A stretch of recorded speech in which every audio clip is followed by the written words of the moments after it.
Vou já chamar a Tainá Falcão para ajudar a gente a entender essa fala de, deixa eu ver ainda aqui, um pouco mais de 20 minutos. Estavam previstos 25 minutos para a fala de Jair Bolsonaro. Tainá, uma fala que ele vai para 2022, vai para 18, volta para 22, mas que, como a Daniela Lima, a titular aqui, nossa referência aqui do 360, adiantou nessa semana, buscou esses temas que conectam o campo conservador, o campo da direita, da extrema-direita nos Estados Unidos e no Brasil. A defesa das armas, uma política de defesa da vida e contra o aborto, que são os termos que eles costumam usar. O que mais que ele falou aqui? Disse que a propriedade privada no Brasil está ameaçada, embora, enfim, tem esse caso do MST, mas acho que ninguém perdeu nenhum tipo de outra propriedade. No fundo, e deixou sempre nas nuances ali e algumas questões ali que, para o público que estava ouvindo, estava esperando a tradução em inglês, então majoritariamente de americanos, né, Tainá, não conseguiram pegar todas as referências de Bolsonaro, como, por exemplo, ele falou, olha, ele criticou a imprensa, mas falou, eu sempre defendi a imprensa livre. Teve um misto ali, não foi tão aplaudido quando ele falou, por exemplo, que é contra o aborto. O que você ainda destaca desta fala de Bolsonaro?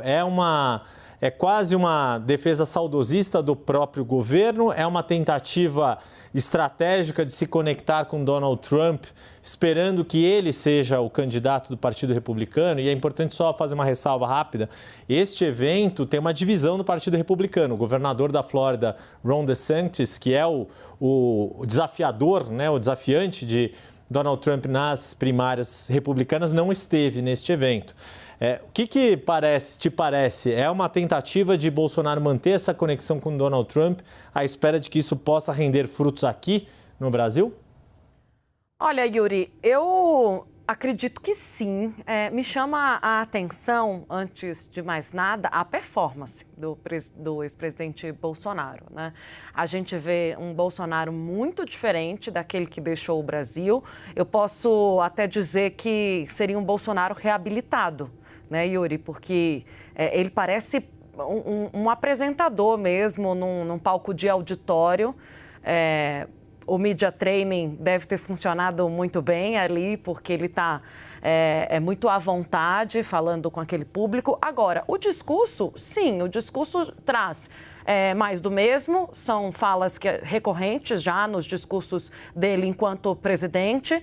Acho que ficou um pouco difícil também para essa plateia nos Estados Unidos identificar do que Bolsonaro falava ou sobre o que ele se referia quando falava de alguns temas que são já comuns, né, no seu vocabulário, o aborto, a regulação da mídia, a invasão de propriedade, porque a gente que é brasileiro e tem essas referências sabe. Quem estava lá, não. Fica eu estou pedindo até avaliação de gente do partido do ex-presidente Bolsonaro nesse momento, Yuri, para a gente tentar entender justamente isso. A gente vê uma estratégia clara do ex-presidente de se recolocar no jogo, né, de se reabilitar. Não é aquele Bolsonaro de dias atrás que aparece em live chorando, que apareceu no final do ano em evento, né? Acho que no evento de militares também, chorando, foi fotografado ali com a cara muito triste, ficou isolado, saiu do país em silêncio, praticamente abandonou o governo nas mãos do governo de transição. É um Bolsonaro que está se mostrando em busca de se recolocar no jogo e se mostra muito diferente. Está sorridente, está caminhando pelo palco, está desenvolto, está falando de assuntos que domina e de assuntos que agradam seu público. Agora, o quanto do que ele falou vai reverter em apoio aqui no Brasil, o quanto ele consegue mobilizar, acho que ainda é um pouco cedo para a gente avaliar, Yuri. Se você me permite só um adendo, claro, para fazer uma conexão com o que eu ouvi ontem de uma fonte, né? Porque aqui no Brasil a gente tem essas recorrentes operações, né? Já na quinta fase da Operação Lesa Pátria, e a Polícia Federal, ontem de uma fonte eu ouvi, é uma operação permanente. Pode esperar que a gente vai ter outras operações em curso durante muito tempo, porque é para justamente evitar que esse discurso do bolsonarismo continue inflando esses manifestantes e esse tipo de manifestação golpista como a do 8 de janeiro. Então, aqui as pessoas estão, o governo e as autoridades estão em alerta o quanto que esse discurso e esses discursos do entorno do ex-presidente Bolsonaro vai reverberar no Brasil.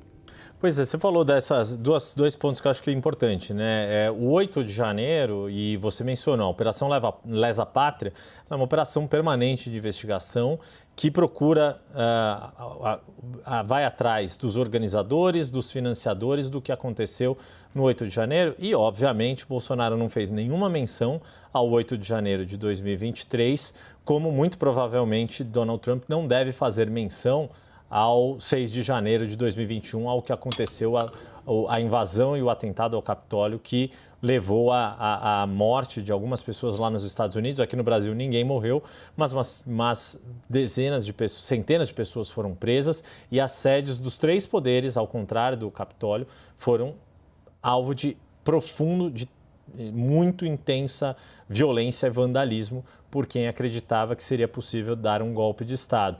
Não sei se foi a única menção, não ambígua, mas na entrelinha, foi quando Bolsonaro fala de cruzar o outro lado da esplanada, que o tradutor também não conseguiu entender, traduziu por Capitol, e que não é exatamente o que é a esplanada, mas enfim. E essas referências que, de fato, o público americano ali consegue entender algumas, como, por exemplo, ele mencionar essa questão diplomática do Brasil ter aceitado o atracamento de 2 navios das Forças Armadas iranianas no Rio de Janeiro, que teve uma reclamação, uma queixa formal do governo atual dos Estados Unidos, do Partido Democrata. Lembrando que esse é um evento de uma ala do Partido Republicano mais conectada com Donald Trump. Há uma cisão ali, uma ala mais pró-Ron DeSantis não está presente neste evento dos conservadores americanos. E Bolsonaro foi curioso porque tem um aspecto, né, Tainá? Você mencionou muito disso, de repetir muitas das coisas, defesa de legado e da sua trajetória, e de se sentir confortado diante de um público amistoso a ele, quando ele, por exemplo, chega a falar de nióbio, que era uma temática que ele usava muito quando era deputado federal, para defender a sua visão em relação à exploração das riquezas minerais da Amazônia, dessa riqueza de... Ele até ficou esperando ali o tradutor, né, para falar, olha, só o Brasil tem nióbio, essa coisa toda. E tratar como um motivo de orgulho, e isso que eu queria explorar um pouco contigo, até para a gente conectar com as relações do atual governo Lula com o governo Joe Biden, porque ele disse com orgulho no final da fala que foi o último presidente na comunidade internacional a reconhecer o resultado das eleições nos Estados Unidos, e nas entrelinhas ali ele chegou a questionar novamente o resultado das eleições brasileiras, a exemplo do que Donald Trump fez, mas a exemplo do que aconteceu com Trump e Bolsonaro. Tanto Joe Biden quanto Lula tomaram posse. Houve problemas para essa posse, mas Biden está governando há mais de 2 anos e Lula está aqui exercendo o seu 3º mandato. Tainá. Yuri, ele enfim, se orgulha disso, mas acho que esse é outro ponto, né, que ali é um ambiente em que ele se sente muito confortável para fazer esse tipo de declaração, né? Tá num ambiente em que Donald Trump também é tratado como mito, né? E vai estar ali em seguida também. Dentre outros assuntos, né? Fala muito do nós contra eles, né? Tudo que vem na fala do ex-presidente Bolsonaro nesse discurso é fazendo um contraponto ao que ele, no início da fala, diz que é populismo, comunismo, corrupção, que seria a esquerda, né? É o principal inimigo desse conservadorismo, da extrema-direita, do público que assiste a esse evento do qual ele participa nos Estados Unidos. Então, o fato dele falar com orgulho que foi o último presidente a reconhecer as eleições dos Estados Unidos, isso causou um problema, a gente bem acompanhou, diplomático, de relações com os Estados Unidos, que está sendo agora, neste momento, reabilitado com a chegada do presidente Lula, né, com a vinda com a ida já do Lula aos Estados Unidos para conversar com Biden, para justamente também trazer um ponto de convergência entre ele, né, o petista, e Biden, que é o quê?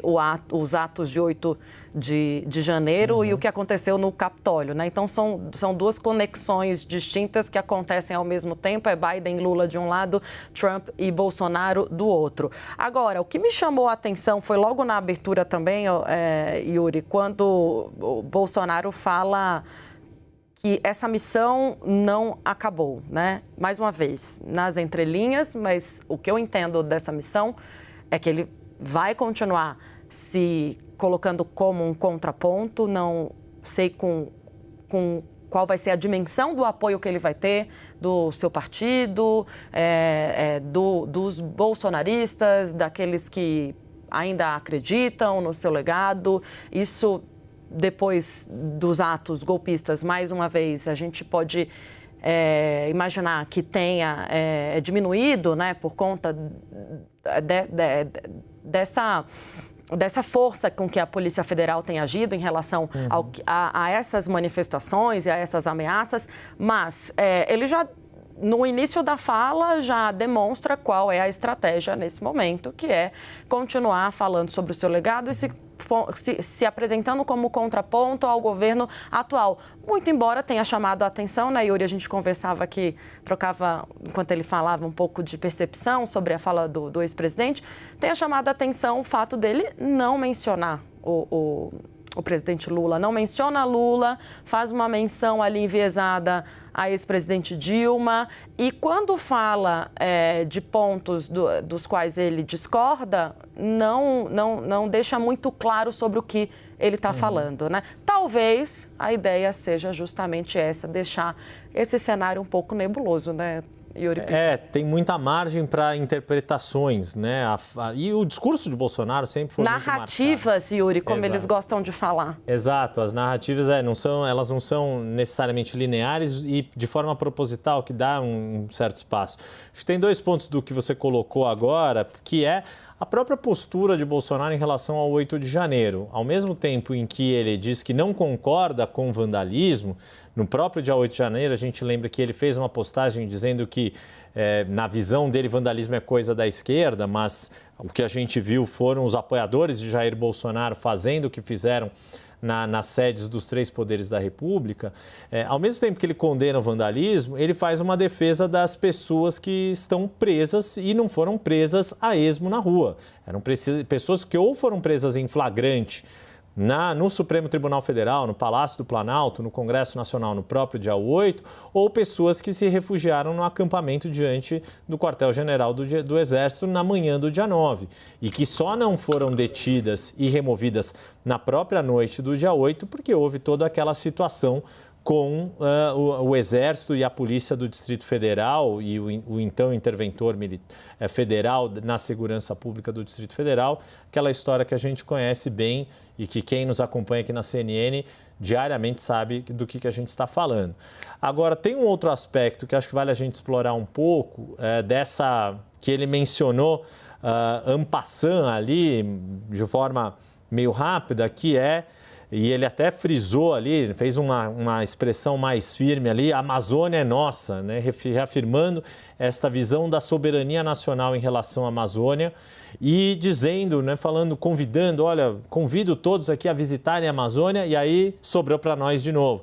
Não a Amazônia como a imprensa pinta, mas a Amazônia como ela é de verdade. Antes ele tinha feito menção a uma cidade que ele visitou no Amazonas. Não ficou claro para mim se nesta campanha de 2022 ou na de 2018, Manacapuru, o coitado do tradutor se atrapalhou na hora de fazer menção à cidade em inglês, ele trocou as sílabas, não é fácil, nossa solidariedade ao tradutor.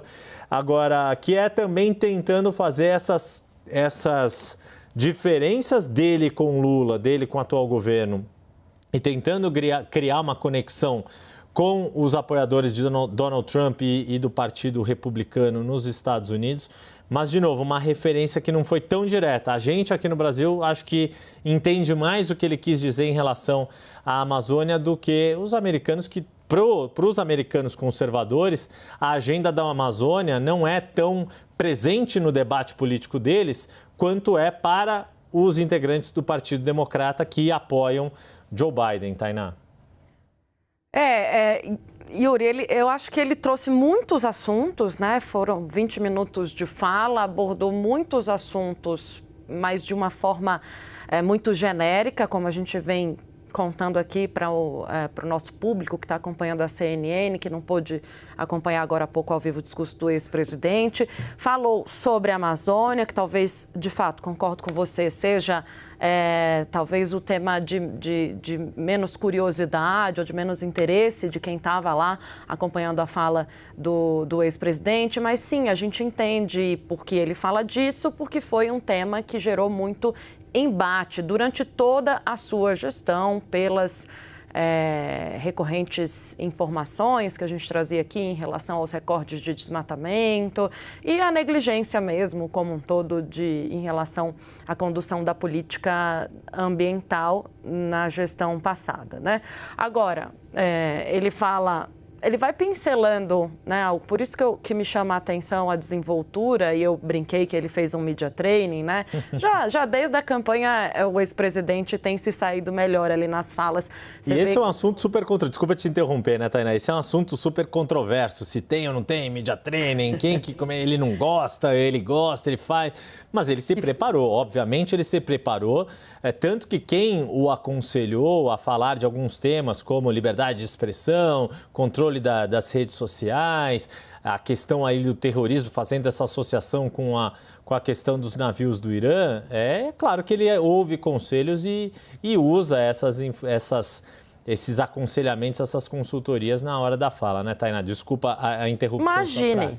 Imagine. É que realmente me chamou a atenção quando abri o quadro e eu vi um outro Bolsonaro, né? A gente tem visto poucas imagens dele ali. Nos Estados Unidos, a gente às vezes vê um registro ou outro de alguém que teve, algum brasileiro que tirou uma foto, jogou na rede social e tal. Mas a gente tem tido poucas notícias, desde a campanha, né, quando ele se fechou no Palácio da Alvorada com a primeira-dama, quando ele praticamente entregou o governo nas mãos do governo de transição, decidiu abandonar o cargo antes de não passar a faixa, porque não passou a faixa, né? Antes do presidente Lula receber a faixa e tomar posse, a gente não tem tido tantas informações sobre como anda o ex-presidente Jair Bolsonaro, a não ser pelas redes sociais, onde ele já faz esse tipo de contraponto, onde quase que diariamente a gente vê manifestações dele trazendo informações sobre o seu legado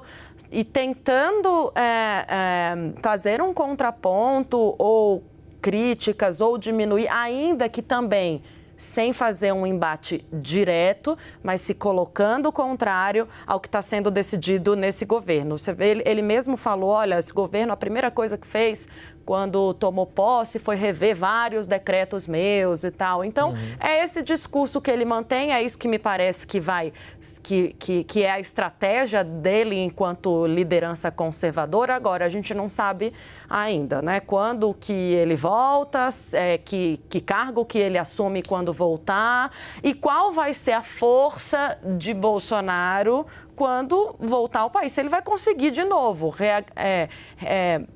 reunir os seus aliados do passado. Ele deixou muito tempo essa vacância, permitiu esse espaço por muito tempo. E o que a gente está vendo nos bastidores, Yuri, é muito dos seus antigos aliados pulando para o outro barco, já fazendo um movimento contrário para chegar perto do governo atual. Agora, além disso, até onde vai esse discurso, até onde reverbera, qual é a intenção? As pessoas vão ter novamente coragem de fazer o que fizeram no 8 de janeiro, as pessoas vão se sentir fortalecidas por esse tipo de discursos, vão se sentir com a resposta que estão tendo das autoridades de momento, vão se sentir fortalecidas pelo que têm ouvido. Esse discurso vai reverberar ou vai ser um discurso mais moderado, uma oposição, né, dentro das quatro linhas, como ele gostava de dizer, né, Yuri Pita? Isso a gente não sabe ainda. Me pareceu um discurso mais do mesmo, até menos verborrágico do que a gente costumava ver, né? Menos raivoso, mais pontuado, com algum direcionamento, sim. Sem dúvida, né? E até lembrei aqui um rápido, uma última arrematada aqui, né? Ele fala ali da coerência marca as nossas vidas, foi uma das frases mais ou menos nessa linha que ele disse, e você mencionou. O governo Jair Bolsonaro começou tentando não fazer acordos com o Centrão. Fez. O Centrão foi a sustentação da metade final de Bolsonaro e que lhe deu estrutura, inclusive, de campanha para que ele quase conseguisse a reeleição. Acabou perdendo pela menor margem de votos de uma disputa presidencial desde a volta das eleições diretas, né? Então, quer dizer, essa questão da coerência ali que ele falou que se colocou é muito relativa e o que a gente está vendo agora é exatamente isso. Muitos desses que estavam ao lado de Bolsonaro até o segundo turno já estão com esses movimentos ou buscando essas conexões, porque muitos deles dependem dessa proximidade com o governo, e o atual governo é o governo de Luiz Inácio Lula da Silva. Tainá Falcão, a gente volta já, tomar uma água aqui depois dessa rodada de análise. Obrigado aqui pela sua ajuda a entender as falas do ex-presidente Bolsonaro na CPAC.